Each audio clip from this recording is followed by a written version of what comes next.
Yeah, so this is super, super important. This is the close, right? And in reality, we don't close people in this industry, we open them. We open their eyes up to new possibilities, right? We open them to, how money's being made in the new generation, how, trading is evolving and how we're, can literally copy and paste text message to make money.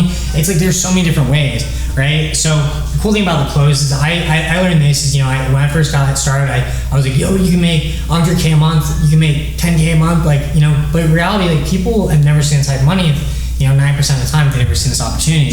So I realized that I have to meet people where they're at. And when I bring people on, I'm saying, I talk to them like, hey, so let's just go ahead and get you started, right? And then they're going to tell me yes or no. And then from there, I know if they say yes, they're on board. I don't keep on talking and just say, all right, here's the link and get them going. If they say no, I know where I can figure out, right? So then I'm like, hey, let's say I'm talking to Jake, right? Jake tells me no. And the thing is, Jake told me no, but all right, Jake, so is it like, you just don't like me? I actually say that on floss.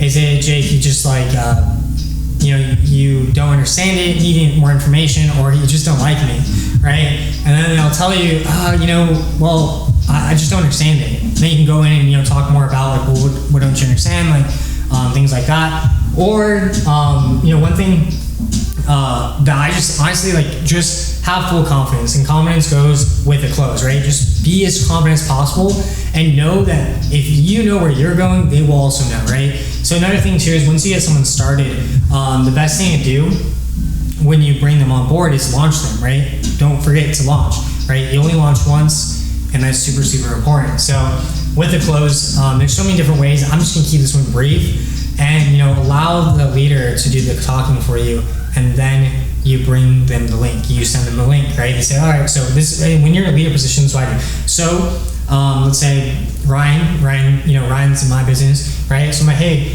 so what Ryan's gonna do? He's just gonna send you the link, and welcome to family, right? Welcome home. Like this is a big thing, right? Build that culture, that excitement, right? People want to be a part of something. People don't want to get sold, right? But everyone wants to be a part of a team, a culture, and excitement, a big group that they see that they can, feel involved, right? So that's pretty much my close. Like, I don't overcomplicate. There's a million different ways. If you look up on YouTube, go ahead. But I like keeping it simple. So there's that.